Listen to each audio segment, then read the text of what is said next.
enable bad behavior, lower standards, and prevent meaningful change. Being overly kind can trap you and those around you in a cycle of complacency, preventing growth and progress. Let's think about the times when you were kind to someone, not because it was the best thing for them, but because it was the easiest option for you. Maybe you didn't want to hurt their feelings. Maybe you wanted to avoid an uncomfortable conversation. Maybe you thought that by being nice, you could make things better without having to deal with the hard truth. But in reality, what did your kindness achieve? Did it help the person become better, stronger, or more accountable? Or did it simply allow them to continue on a path that was not serving them, while you avoided the responsibility of being honest? Kindness can be a form of avoidance. We tell ourselves that we're being nice because we care, but often we're just trying to avoid the discomfort that comes with honesty, boundaries, or conflict. It's easier to say yes when we want to say no. It's easier to agree with someone than to confront them about something that needs to change. It's easier to let things slide rather than hold someone accountable, but by being overly kind, we're not truly helping. We're simply delaying the inevitable and often making things worse in the long run. Imagine a friend who consistently makes poor choices. Maybe they're not taking care of their health, not living up to their potential, or not respecting boundaries in their relationships. If you keep being kind, if you keep letting their behavior slide without saying anything, you're not helping them. In fact, you're allowing them to continue making mistakes that could have serious consequences. You're enabling their behavior because it's easier for both of you if you don't rock the boat. Real help doesn't come from constant kindness. It comes from holding people accountable, from setting boundaries, from telling the truth, even when it's hard. True kindness isn't about making people feel good in the moment. It's about helping them grow, helping them become better. And sometimes that requires tough love. It requires saying, "This isn't good enough. You need to do better." And that's not easy, but it's necessary. Being kind doesn't mean you're doing the right thing. Sometimes the most helpful thing you can do is to be firm, to set clear boundaries, and to expect more from the people in your life and from yourself. If you constantly let things slide, if you're always the nice one, then people will start to take advantage of that. They will assume that you will always be there to pick up the pieces, to excuse their mistakes, and to make things easier for them. And in doing so, you're not only hurting them, but you're also hurting yourself. Think about it this way: if you let someone off the hook every time they make a mistake, you're not teaching them anything. You're not giving them the opportunity to learn, to reflect, to improve. Instead, you're enabling a pattern of behavior that will continue unchecked because there are no consequences. In the same way, when you're too kind to yourself, when you let yourself off the hook for not living up to your own potential, you're preventing your own growth. You're allowing yourself to settle for less than you're capable of. This is especially true when it comes to personal development. Being kind to yourself can sometimes mean making excuses for your own shortcomings, avoiding the hard work that it takes to truly grow. It's easy to say, "I'm doing my best," when deep down you know that you're not pushing yourself as hard as you could. It's easy to be gentle with yourself, to give yourself a break when you should be holding yourself accountable. But in the long run, this kind of kindness will keep you stuck. It will prevent you from reaching your full potential because you're not challenging yourself to do better. True growth, both for yourself and for others, comes from facing difficult truths and making the necessary changes even when it's uncomfortable. It comes from recognizing that constant kindness can sometimes be a barrier to real progress. It comes from understanding that the most helpful thing you can do in many situations is to stop being kind and start being honest. Honesty requires strength. It requires the willingness to face discomfort, to have difficult conversations, and to hold people and yourself to a higher standard. Kindness should not be confused with passivity or avoidance. Real kindness is about wanting the best for someone, even if it means being tough on them. It's about caring enough to tell the truth, to set boundaries, and to expect more. It's about recognizing that sometimes the most compassionate thing you can do is to push someone to be better, to demand more from them, and to refuse to accept less than what they're capable of. So, the next time you find yourself in a situation where you're tempted to be overly kind, ask yourself, is this truly helping? Is this kindness going to lead to growth, to change, to improvement, or is it just an easy way to avoid the hard work of holding someone accountable? Remember, being kind isn't always helping. Sometimes the best way to help is to stop being kind and start being honest. Tough love is one of the most misunderstood concepts in personal development, leadership, and relationships. People often confuse it with cruelty or harshness, but in reality, tough love is one of the most powerful forms of care and commitment. It's about loving someone or yourself enough to hold them accountable, to set high standards, and to demand more when you know they're capable of more. It's about having the courage to be firm when necessary, knowing that softness and indulgence won't lead to real growth. Think about the people who have made the biggest impact on your life. Were they the ones who constantly told you what you wanted to hear, who comforted you in your mediocrity, who let you off the hook when you didn't live up to your potential? Or were they the ones who pushed you, who challenged you, who didn't let you settle for less?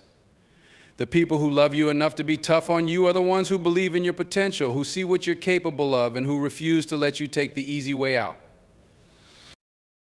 Tough love is about having the long-term vision for what's best rather than the short-term desire to make things easier or more comfortable. When you're a parent, for example, it's tempting to shield your child from every difficulty to make life as easy as possible for them. But in doing so, you're not preparing them for the real world. You're not giving them the tools they need to be resilient, independent, and capable of overcoming challenges. Tough love means letting them struggle sometimes, letting them fail, and then teaching them how to rise again stronger and smarter than before. In leadership, tough love is equally critical. A leader who is constantly kind, who never holds their team accountable, may be well liked, but they won't be effective. A good leader knows when to step in and say, this isn't good enough. You need to do better. They're willing to have the difficult conversations, to set clear expectations, and to enforce consequences when those expectations aren't met. It's not about being mean or harsh, it's about believing in the potential of those you lead and refusing to let them settle for anything less than their best. The same principle applies to self-leadership. How many times have you been too kind to yourself? You promised yourself you'd get up early, hit the gym, or work on that big project, but when the moment came, you let yourself off the hook. It's okay, you tell yourself, I'll do it tomorrow, but tomorrow turns into next week, and next week turns into never. This is where tough love comes in. Tough love means holding yourself to a higher standard. It means pushing through the discomfort, the excuses, and the laziness, and doing what needs to be done, whether you feel like it or not. When you practice tough love on yourself, you start to see real progress. You start to build discipline, resilience, and strength. You begin to trust yourself because you know that no matter how hard things get, you won't quit. You won't take the easy way out. And that trust in yourself is one of the most powerful tools you can have. It's the foundation of confidence and success. But it only comes through tough love, through pushing yourself beyond what feels comfortable, beyond what feels kind, and into the realm of growth and achievement. In relationships, tough love can be the difference between enabling someone's bad behavior and helping them become the best version of themselves. If you truly care about someone, you don't let them continue down a destructive path just because you don't want to hurt their feelings. You step in, you set boundaries, you say, I love you, but this has to stop. It might be uncomfortable, it might be painful in the moment, but it's what's necessary for real change. Tough love doesn't mean you stop caring. In fact, it's the exact opposite. Tough love is rooted in deep care and a commitment to someone's long-term success and well-being. It's easy to be soft, to let things slide, to avoid conflict. But that's not real love. Real love wants what's best, even if it means going through difficult moments to get there. Real love is willing to face the discomfort of confrontation, of honesty, because it knows that growth is on the other side. People often resist tough love because it feels uncomfortable. We want things to be easy, smooth, and conflict-free, but nothing worth having comes easily. Whether it's building a strong relationship, leading a successful team, or becoming the best version of yourself, there are going to be moments when things are hard. There are going to be moments when you need to be tough, when you need to be tough, when you need to set boundaries, when you need to demand more. And those are the moments that make the difference between staying stuck where you are and rising to your full potential. Tough love is the bridge between where you are and where you want to be. It's the force that pushes you to break through your limitations, to face the hard truths, and to become stronger in the process. Without tough love, you risk becoming complacent, stuck in a cycle of mediocrity because no one, including yourself, is willing to demand more from you. But with tough love, everything changes. You begin to expect more from yourself and from those around you. You stop settling for good enough and start striving for greatness. You realize that the discomfort of tough love is temporary, but the growth and success it leads to are lasting. So embrace tough love. Don't shy away from it. Recognize it as a powerful tool for growth, for success, and for real, lasting change. Whether you're leading others, parenting, or working on your own self-development, tough love is the key to unlocking potential and achieving greatness. It's not always easy, but it's always worth it. We live in a world where comfort is king. Everywhere you turn, there's an easy option, a quick fix, or a path of least resistance. But here's the hard truth: comfort, while tempting, is often the enemy of progress. Growth only happens when you step outside your comfort zone, when you push beyond what feels easy and familiar. Comfort lulls you into complacency. It tricks you into believing that where you are is good enough, that you don't need to strive for more. But nothing great ever came from staying comfortable. When you make the choice to value comfort above all else, you're making the choice to stagnate. You might not even realize it, but every time you take the easy route, whether it's avoiding a tough conversation, skipping a workout, or putting off a difficult task, you're reinforcing a pattern of mediocrity. You're telling yourself, this is fine. I don't need to push harder, and while it may feel good in the moment, it comes at a cost. The cost is your potential, your growth, your success. Let me start with a truth you may not want to hear. Kindness, when done at the wrong time with the wrong intention, will leave you weak, drained, and defeated. Don't misunderstand me. There's a time for kindness, but there's also a time for strength. There's a time when you must stand firm and stop bending for every situation, every person, and every emotion. Sometimes kindness is the easy way out, and what you really need to do is be strong, be unkind to your limitations, and rise to your potential. People don't grow because you're nice to them. People don't change because you pat them on the back and say, it's okay. No, real change, real progress, it comes from a place of pressure. It comes from making the hard choices, the tough decisions, and sometimes saying no when everyone else expects a yes. If you're always kind, always soft, then you're allowing the world to shape you instead of you shaping the world. Kindness is often seen as the ultimate virtue, the golden standard we should all aspire to. From childhood, we are taught to be kind, to be soft, to extend grace to others. We're conditioned to believe that kindness is the answer to every problem, every confrontation, every difficulty. But here's the harsh truth: kindness, when misapplied, can become a chain around your neck. It can weigh you down, leaving you vulnerable and ineffective when life demands something far stronger. I'm not here to tell you to be cruel. No, cruelty doesn't lead to anything worth building. But sometimes being kind just for the sake of being kind leads to complacency. It leads to a false sense of harmony, a peace that is shallow and temporary. Real change, real growth happens when we challenge ourselves and others. And sometimes that challenge isn't pretty, it isn't comfortable, it isn't kind. Think about the times when kindness was used as a way to avoid conflict. You smiled when you should have stood up for yourself. You stayed quiet when you should have spoken up. You allowed situations to slide because you didn't want to seem harsh, unkind, or difficult. But what happened in those moments? Did the situation really get better because you were kind? Or did you lose a piece of yourself in the process? Did you sacrifice your truth, your voice, your power? Kindness, when used as a crutch, becomes a mask. It's a way to hide from the discomfort of confrontation, the difficulty of tough decisions. We use kindness as an excuse to avoid the real work, the work of saying no. When it's needed, the work of holding others accountable, the work of standing firm in our convictions. But kindness in these moments doesn't serve anyone. It keeps things stagnant. It enables bad behavior. It lowers the standard. Imagine a leader who is always kind, always accommodating, always willing to let things slide. They might be well liked, but will they be respected? Will they inspire their team to greatness, or will they simply maintain a status quo that is easy but not exceptional? The answer is clear. Leadership requires strength. It requires the ability to make hard decisions, to challenge those around you, to say the things that need to be said, even when it's uncomfortable. And sometimes that means withholding kindness in favor of truth. Now think about yourself. How many times have you been too kind to yourself? You set goals, made promises to yourself only to break them because being disciplined was too hard. You allowed yourself the comfort of excuses, the luxury of procrastination, the ease of giving up. You were kind to yourself, but did that kindness make you better? Did it push you forward, or did it allow you to settle into mediocrity? Real kindness, the kind that matters, doesn't look like softness. It looks like holding yourself accountable. It looks like discipline. It looks like demanding more from yourself and from others, even when it's tough. Because here's the truth: growth doesn't happen in comfort. Change doesn't happen in ease. It happens in the moments when we are challenged, when we are pushed, when we are forced to confront our weaknesses and overcome them.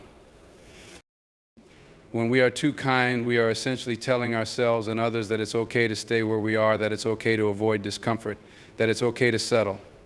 But life doesn't reward those who settle. Life rewards those who are willing to do the hard things, to have the hard conversations, to make the hard choices. Life rewards those who are willing to say, no, I will not lower the standard, I will not accept less. Being kind all the time leads to weakness. It leads to a life where you're constantly bending, constantly giving in, constantly accommodating the needs and expectations of others while sacrificing your own strength, your own potential, your own growth. And here's the reality: people don't grow when they are coddled. They grow when they are challenged. They grow when they are challenged. They grow when they are pushed beyond what they think they're capable of. So stop thinking that kindness is the answer to every situation. It's not. Sometimes strength is the answer. Sometimes being firm is the answer. Sometimes you need to say no because it's what's best, even if it's not what's kind. Because at the end of the day, real progress, real success comes from strength, not from kindness that seeks to avoid the hard truths. Do not be kind when the situation calls for you to be strong. Do not be kind when growth is at stake. It's easy to be kind. It's much harder to be strong. But strength, not kindness, is what leads to greatness. Strength and resilience are the qualities that push us forward when everything around us is pulling us back. They are the forces that allow us to rise above challenges, setbacks, and obstacles. While kindness has its place, when it comes to making real progress in life, strength often holds more value. Too much sympathy, too much softness can diminish the very thing that propels us forward: the will to fight, to grow, to thrive. Consider this: sympathy can be comforting, but it doesn't move mountains. Strength does. Sympathy tells you that it's okay to stay where you are, that your struggles are understood and accepted. Strength tells you to get up and keep moving, no matter how hard things are. When life knocks you down, and it will, it's not sympathy that helps you get back up. It's resilience. It's that inner drive that refuses to let you stay down. Kindness might offer a hand, but strength will teach you how to stand on your own 2 feet. In a world that constantly pushes us to be kind, to be gentle, we often forget that there are moments when strength is the greatest kindness we can offer, not just to others, but to ourselves. Sympathy, while comforting, can sometimes act as a trap.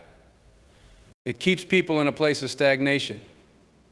It tells them that their pain, their hardship, is the defining feature of their existence, and that it's okay to stay in that space. But strength has a different message. Strength says that your hardships are real, but they do not define you. What defines you is how you rise from them. Let's take an example from the world of sports. An athlete who is constantly told, it's okay, you tried your best, will never become a champion. But the athlete who is pushed beyond their limits, who is told you can do more, you can be better, will eventually reach greatness. Kindness might encourage them to rest, but strength demands that they keep going, that they push through the pain, that they reach beyond their comfort zone. The same is true in every aspect of life. When we are too kind, too sympathetic, we often enable weakness in ourselves and others. We lower the bar, allowing excuses to take the place of effort. We tell ourselves it's okay to give up, it's okay to settle, because we don't want to face the discomfort that comes with pushing harder. But strength doesn't allow for that.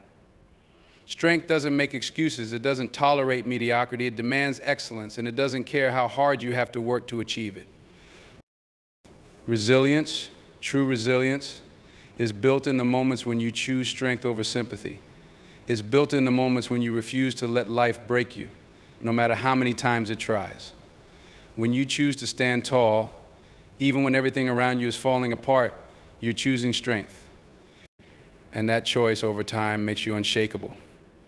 It's the difference between surviving and thriving.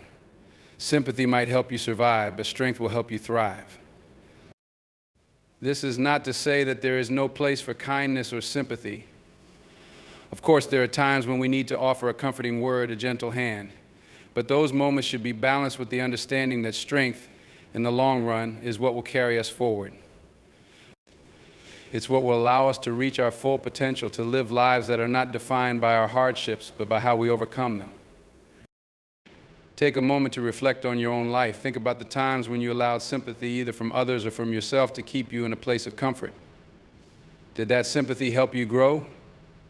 Did it push you to become better, to reach higher, to dig deeper? Or did it simply allow you to stay where you were, content with mediocrity? Now think about the times when you were forced to rely on your strength, when you had no choice but to push through the pain, the struggle, the discomfort. Those are the moments that made you who you are today. Those are the moments that defined your resilience, your power, your ability to overcome. In relationships, in work, in personal growth, there will always be a time for kindness, for understanding, for sympathy. But those moments should never take the place of strength. They should never become the default response to hardship.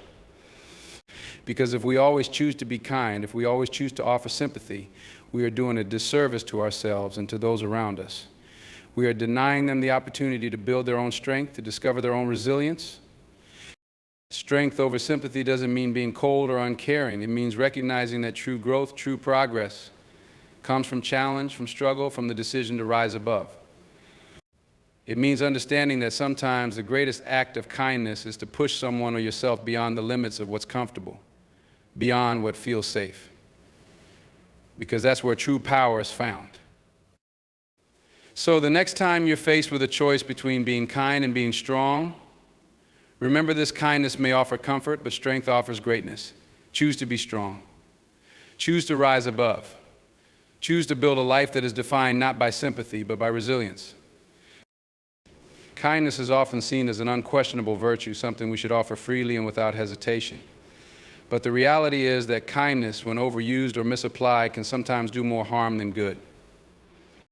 It's not always the best way to help others, and it's certainly not always the best way to help yourself. Constantly being kind, especially when it's used to avoid conflict or confrontation, can actually. Let's take a closer look at how comfort can hold you back. Think about the times when you had an opportunity to grow, to learn, to challenge yourself, but you didn't take it because it was uncomfortable. Maybe it was a chance to step into a leadership role, but you turned it down because you were afraid of failing. Maybe it was an opportunity to learn a new skill, but you avoided it because it was outside of your usual routine. These are the moments when comfort keeps you stuck. These are the moments when choosing comfort over growth becomes a habit, and that habit slowly erodes your ability to achieve greatness.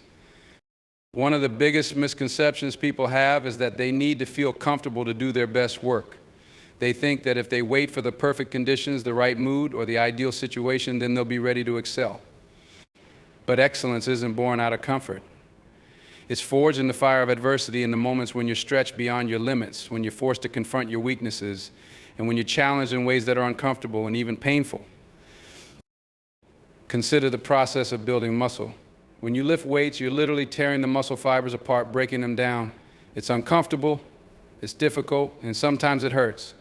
But it's only through that discomfort that the muscles grow back stronger. If you never push yourself in the gym, if you always stay within your comfort zone, your muscles won't grow. The same principle applies to every area of your life, whether it's your career, your relationships, or your personal development. Growth requires discomfort. It requires challenge. It requires you to willingly step into situations that are difficult and uncertain. The problem with seeking comfort is that it gives you a false sense of security. You might feel safe in content, but you're not moving forward. You're staying exactly where you are. And while that might be okay for a little while, eventually life will demand more from you. Opportunities will pass you by. Challenges will arise that you're not prepared to face because you've spent too much time in the comfort zone. To truly grow, you have to get comfortable with being uncomfortable. You have to be willing to take risks, to fail, to make mistakes, and to learn from them. You have to be willing to do the things that scare you, the things that stretch you, the things that challenge you in ways you've never been challenged before. That's where real growth happens, not in the moments when everything is easy and smooth, but in the moments when you're pushed to your limits. This is why being overly kind or gentle with yourself can be dangerous. When you're too focused on comfort, you let yourself off the hook too easily. You skip the hard workouts, you avoid the difficult conversations, you procrastinate on the important tasks because they're uncomfortable. But in doing so, you're sacrificing your potential. You're giving up on the chance to become the best version of yourself because you're not willing to endure a little discomfort along the way. And think about the people you admire most, whether they're athletes, leaders, or innovators. They didn't get to where they are by staying comfortable. They faced challenges, they took risks, and they pushed through discomfort. They understood that the path to greatness is not easy, but it's worth it.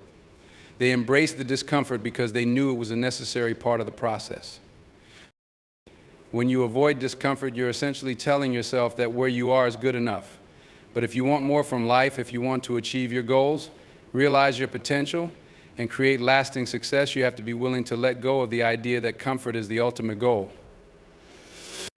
You have to be willing to embrace the discomfort, to see it as a sign that you're growing, learning, and evolving. So how do you break free from the trap of comfort? It starts with a mindset shift. Instead of seeing discomfort as something to be avoided, start seeing it as an opportunity. Every time you feel uncomfortable, remind yourself that it's a chance to grow, to learn, to become better. Push yourself to do the things that scare you, that challenge you, that make you feel uncertain. It won't be easy, but it will be worth it. You also need to set higher standards for yourself. Don't settle for good enough, demand more from yourself, and hold yourself accountable to those standards. When you feel the temptation to take the easy way out, remind yourself of your goals, of the person you want to become, and of the life you want to create. Comfort won't get you there, only growth will. At the end of the day, the choice is yours. You can choose comfort, or you can choose growth. One path leads to complacency and mediocrity, while the other leads to success and fulfillment. The discomfort you feel in the moment is temporary, but the growth and success that come from it are lasting. So step outside your comfort zone, embrace the challenges, lean into the discomfort, because that's where greatness is found. When you live your life focused solely on kindness, without considering the deeper implications of your actions, you risk becoming blind to the negative effects of constant leniency.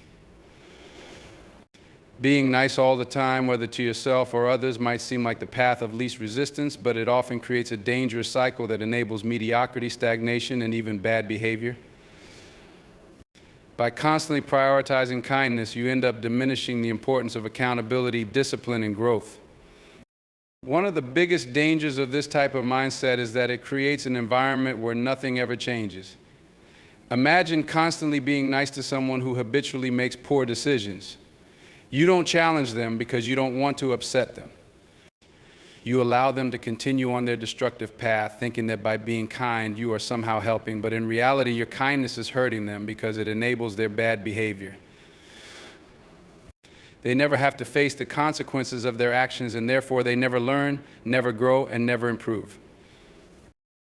In relationships, this can be especially damaging.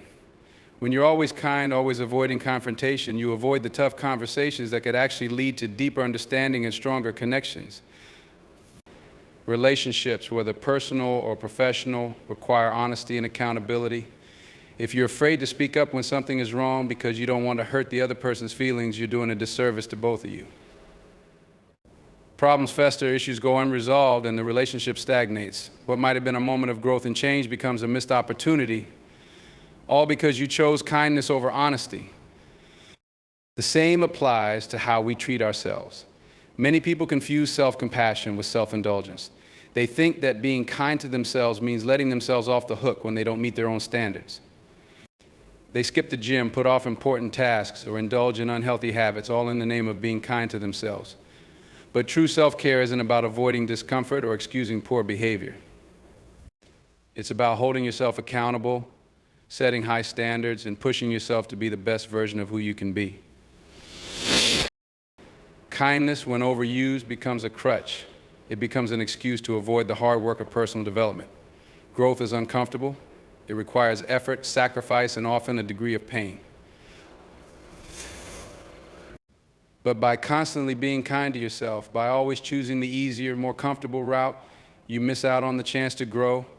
You stay in the same place, stuck in the same patterns, because you're too afraid to confront the hard truth that real progress requires discomfort.